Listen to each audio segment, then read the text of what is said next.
Good evening.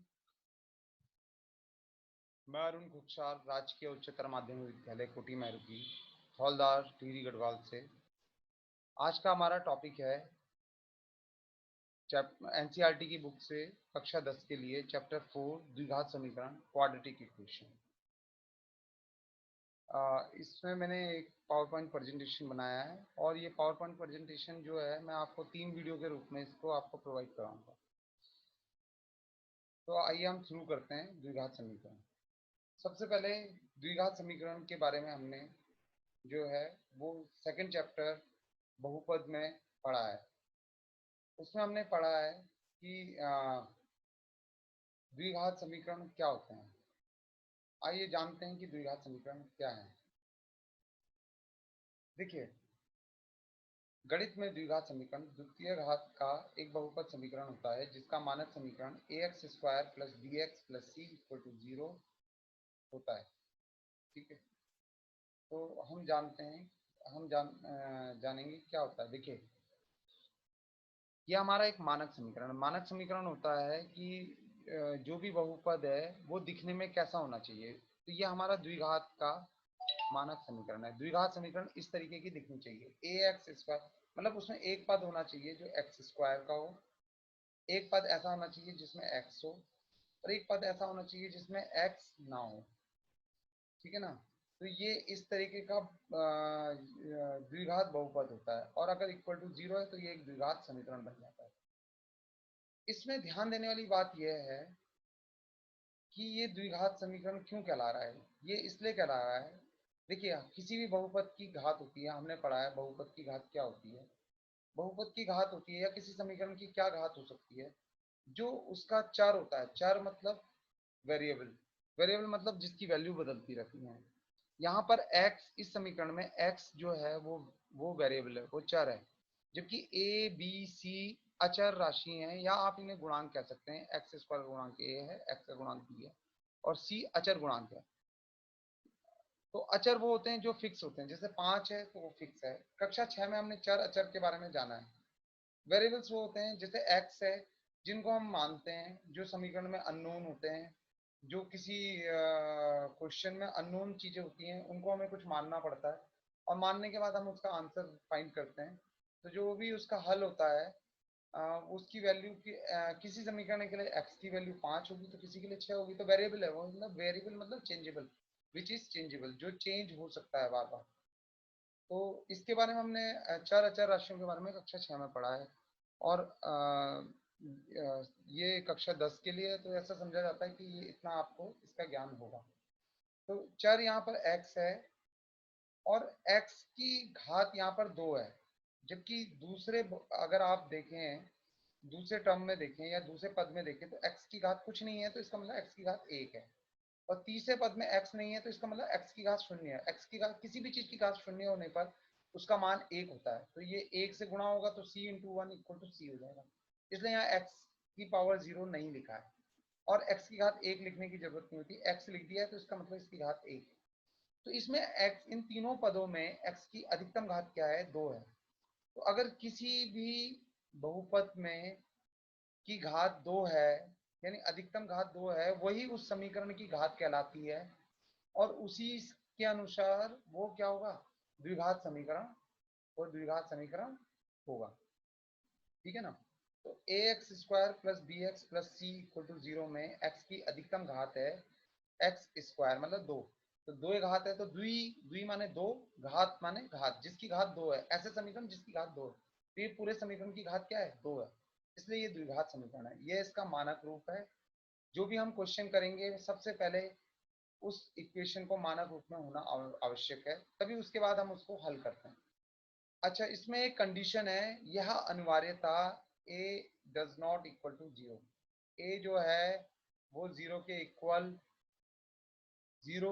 Equal नहीं होना चाहिए। अगर a 0 के इक्वल है तो क्या होगा, अगर सपोज ये a 0 के इक्वल है, तो आप 0 से x² का मल्टीप्लाई करेंगे तो ये सारा का सारा टर्म क्या हो जाएगा, ये पूरा टर्म क्या हो जाएगा, 0 हो जाएगा। तो ये टर्म रहेगा ही नहीं, तो बचेगा हम पर bx प्लस c। तो अब हमारे पास जो बहुपद है उसमें x की अधिकतम घात क्या है, 1 है। तो अधिकतम घात अगर 1 होगी तो वो रैखिक समीकरण होता है। अगर किसी भी बहुपद का अधिकतम घात 1 होती है तो उसका वो क्या होता है, वो एक प्रकार का क्या होता है, रैखिक समीकरण होता है।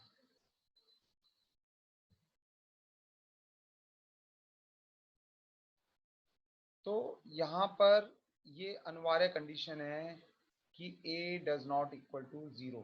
अब a कभी भी 0 के बराबर नहीं होना चाहिए। अगर a 0 के बराबर है तो इसका मीनिंग ये है कि वो द्विघात समीकरण नहीं है। तो कभी परिभाषा देंगे तो ऐसा ही उसमें ये बोलना जरूरी है कि a does not equal to 0। A B C पहले ही बताया जा चुका है, ये गुणांक है। एक्स स्क्वायर का गुणांक वो होता है जो चर के साथ जो गुणा किया रहता है। जैसे एक्स स्क्वायर का गुणांक ए है, एक्स का गुणांक धन बी है, धन बी है चिन्ह सहित है, ठीक है ना। और सी एक अचर गुणांक है, धन सी एक अचर गुणांक है, ठीक है ना। तो ये गुणांक कहलाते हैं। अच्छा, अब हम इससे आगे इसके कुछ उदाहरणों के बारे में देखेंगे।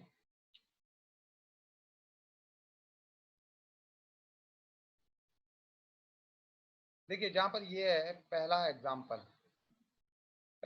हमारे पास क्या है, x 2x square plus 5x plus 3 equal to 0।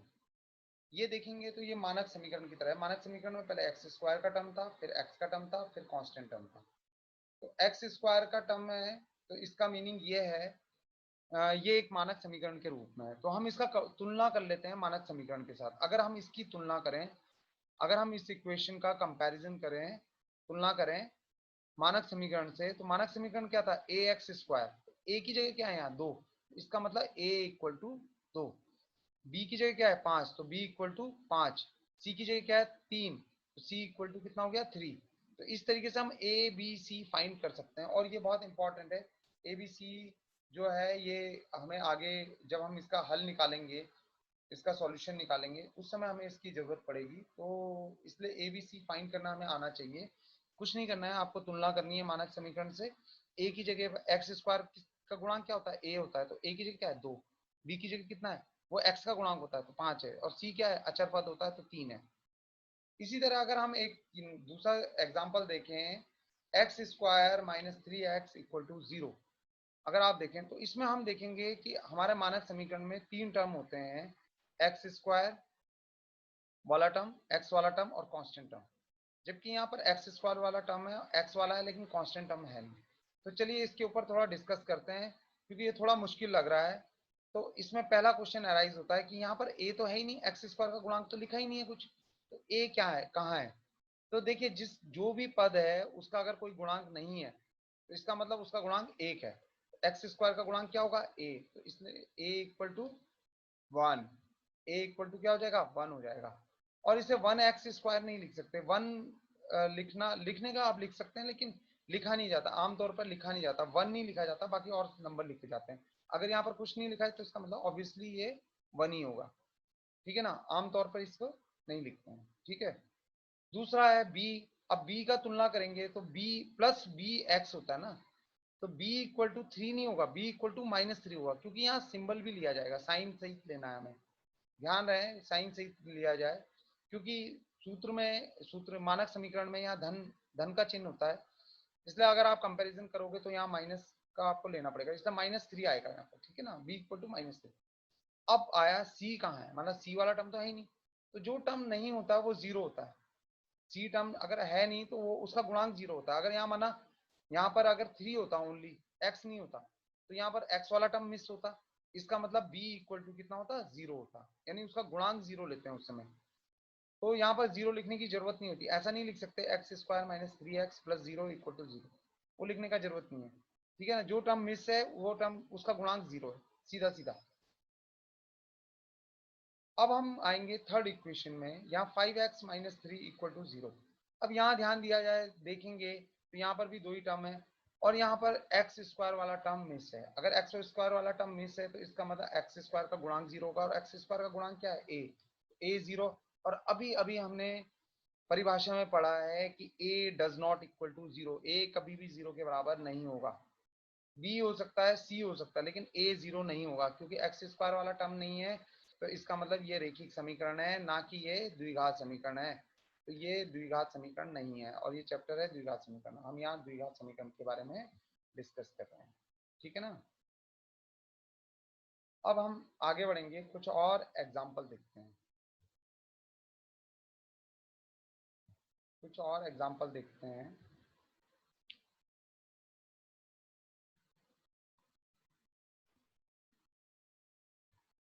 अब देखिए, हमें मानक समीकरण पता है a x square plus b x plus c equal to 0, ये हमारा मानक समीकरण है।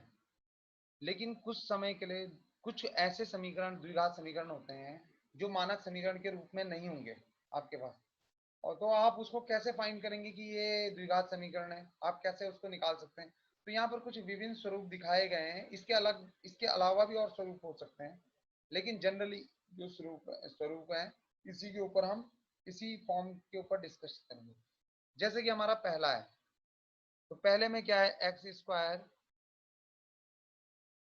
पहले में क्या है हमारा,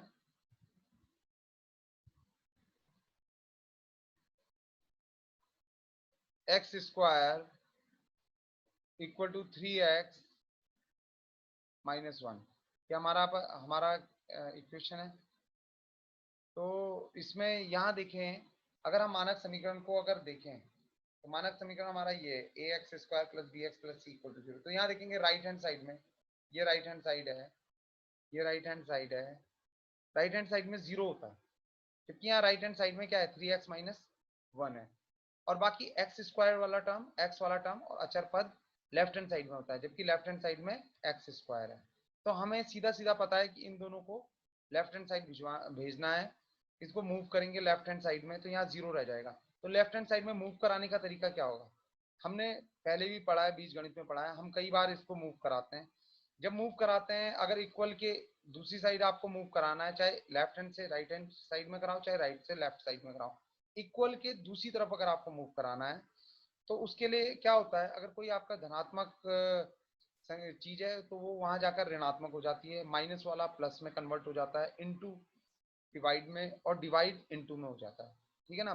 मतलब धन घटाने में, जोड़ घटाने में, घटाना जोड़ में, गुणा भाग में और भाग गुणा में इंटरचेंज हो जाते हैं। तो यह 3x है, इसका चिन्ह है आगे धन, ये इधर जाएगा, ये इधर मूव करेगा, तो इधर मूव करने में इसका चिन्ह हो जाएगा -3x, ये माइनस में आ जाएगा तो -3x हो जाएगा। फिर 1 को ले जाएंगे, 1 को मूव कराएंगे, तो 1 को जब मूव कराएंगे तो ये माइनस में इधर जाकर प्लस में हो जाएगा। तो इस तरीके से क्या हो जाएगा, हमारी इक्वेशन ये बन जाएगी, x square minus 3x plus 1 equal to 0। अब इसको मानक समीकरण से आप तुलना कर लीजिए, x का गुणांक 1 है तो a इक्वल टू 1, b का गुणांक ऋण 3 है तो b, x का गुणांक ऋण 3 है तो b इक्वल टू ऋण 3, और अचर पद 1 है, धन 1 है तो c इक्वल टू धन 1 है। चिन्ह सहित लेना, ये ध्यान रखना है कि a हमेशा, देखिए धनात्मक संख्याओं में चिन्ह लिखने की जरूरत नहीं होती, धन 1 लिखने की जरूरत नहीं है, लेकिन ऋणात्मक संख्याओं में चिन्ह लगाने की जरूरत है, लेकिन लेना आपको चिन्ह सहित है। इसके आगे ये पॉजिटिव है, प्लस में इसके आगे कुछ नहीं है तो पॉजिटिव नंबर है तो धन 1 होगा, इसके आगे ये ऋण में ऋण 3 है, ये 1 में धन 1 है तो इसमें 1 होगा, सी इक्वल टू। आइए हम एक और एग्जांपल में ध्यान देते हैं। ये एग्जांपल इस तरीके से है कि 2 ब्रैकेट लगाया, w square minus 2w bracket close equal to 5। तो यहाँ देखा जाए, अगर ब्रैकेट और 2 के बीच में कोई सिंबल नहीं है, इसका मतलब है इनके बीच में मल्टीप्लाई है, गुणा है, इनके बीच में क्या है, गुणा है। तो हम इसको एक्सपेंड करेंगे, एक्सपेंड मतलब इसको खोलेंगे, खोलने के लिए हमें ब्रैकेट हटाना पड़ेगा। तो ब्रैकेट खोलने का नियम हमें पता है कि जब ब्रैकेट को हटाना है तो इसका 2 का गुणा इस w स्क्वायर से भी होगा और 2 का गुणा इस 2w से भी होगा, है ना। तो इसमें गुणा इन दोनों में होगा। तो कैसे गुणा करेंगे, एक एक करके गुणा करेंगे।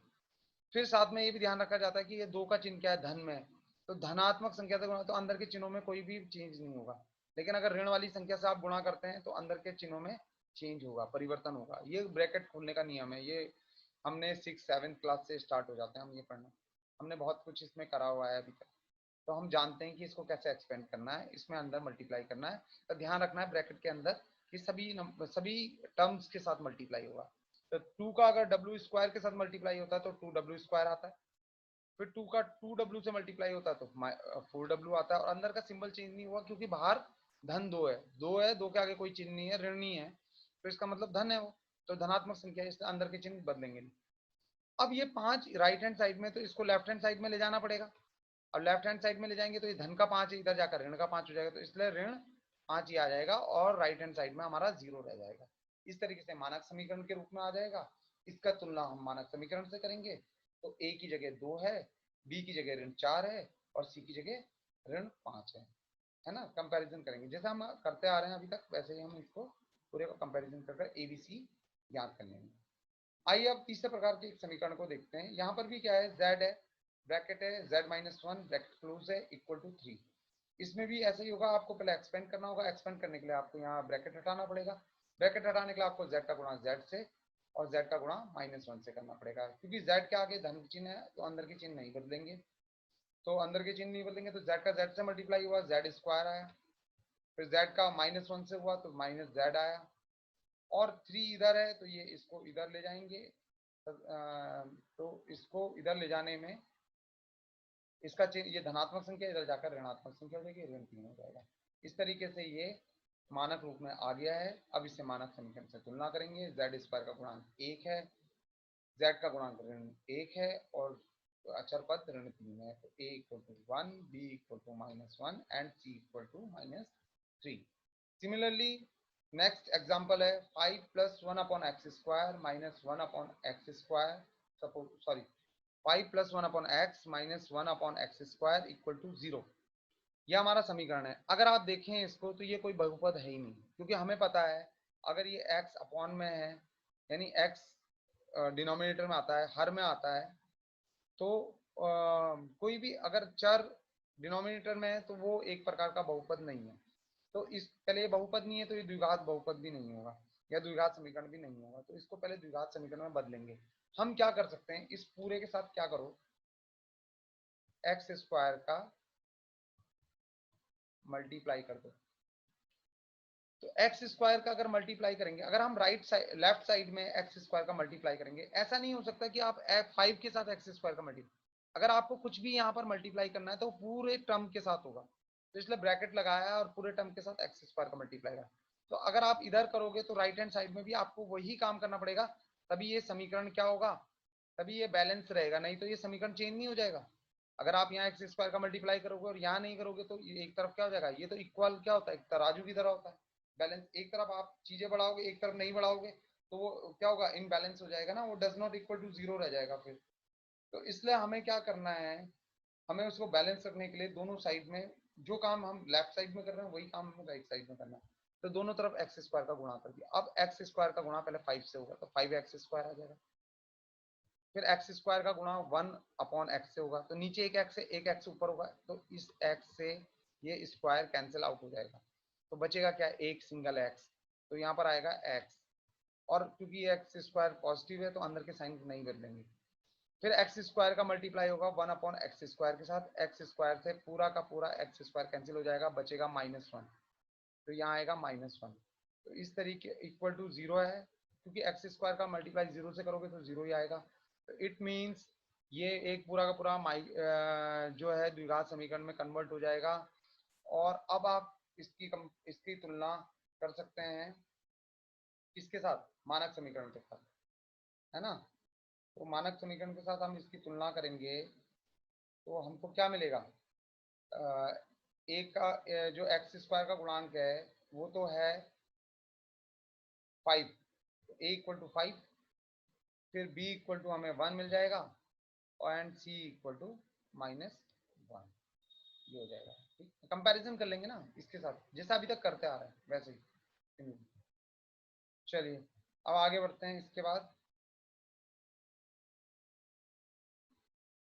आपके लिए एक वर्कशीट है, आपके लिए कुछ गृह कार्य है। गृह कार्य में आपको क्या करना है कि यहाँ पर जांच कीजिए, जांच कीजिए कि निम्नलिखित क्या है, द्विघात समीकरण है कि नहीं है। तो इसमें कुछ इक्वेशन दिए हैं, देखिए यहाँ ब्रैकेट है, तो आपको क्या करना है, देखिए आपने छठी सातवीं आठवीं में पढ़ा है जोड़ने और घटाने के नियम, ठीक है। साथ में आपने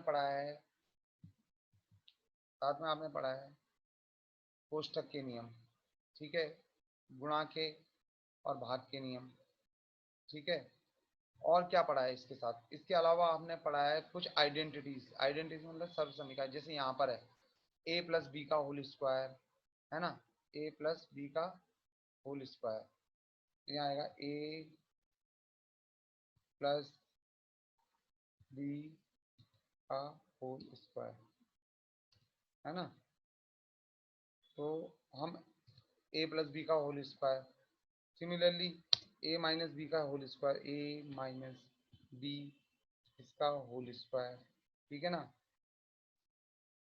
तो ये पढ़ा है। और क्या पढ़ा है, a plus B, a minus B, a plus B एक ब्रैकेट में और दूसरे ब्रैकेट में a माइनस बी, ये वाली आइडेंटिटी भी पढ़ी है हमने, ठीक है ना। इस आइडेंटिटी और भी बहुत सारी आइडेंटिटी हमने पढ़ी है। हम इन आइडेंटिटियों का उपयोग कर कर, इन आइडेंटिटीज का उपयोग कर कर हम क्या कर सकते हैं, इनको सॉल्व करने की कोशिश करेंगे, इनको सॉल्व करने की कोशिश करेंगे, ठीक है ना। और पहले इनको एक्सपेंड करेंगे, इनको खोलेंगे, कोष्ठक हटाना है, मल्टीप्लाई करना है, गुणा गुणा आप जानते हैं, भाग आप करना, गुणा करना जानते हैं, जोड़ना घटाना चाहिए, भाग की यहाँ जरूरत नहीं पड़ेगी आपको किसी भी क्वेश्चन में। तो आप इस इन सबको इसमें अप्लाई करेंगे और इसको एक्सपेंड करेंगे। फिर आप क्या करेंगे, जैसे जो राइट हैंड साइड में आपको जीरो चाहिए तो सारे के सब सारे टर्म्स को इधर ले जाएंगे।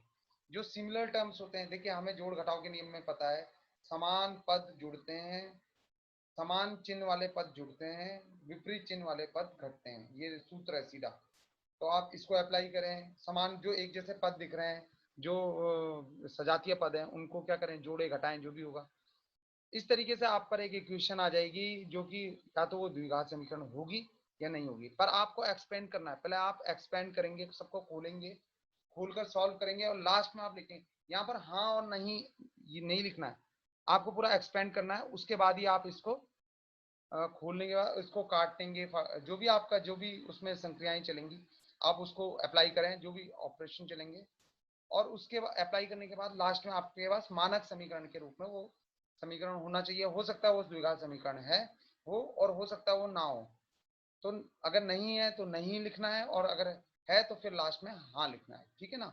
बस आपको ये करना है, आप ये वर्कशीट करेंगे और आपको जो भी प्रॉब्लम होगी इसका मैं आंसर की आपको भेज दूंगा, ठीक है ना। ठीक है, तो इसी तरह हमारा देखिए एक वीडियो कंप्लीट हो चुका है इसमें। इसके आगे हम अगला वीडियो मैं इसके आगे बनाऊंगा, और जो भी इसमें त्रुटियां होंगी या कुछ भी होगा तो मैं इसमें करेक्शन करने की कोशिश करूंगा। और ठीक है, थैंक यू वेरी मच आपका, हैव अ नाइस डे।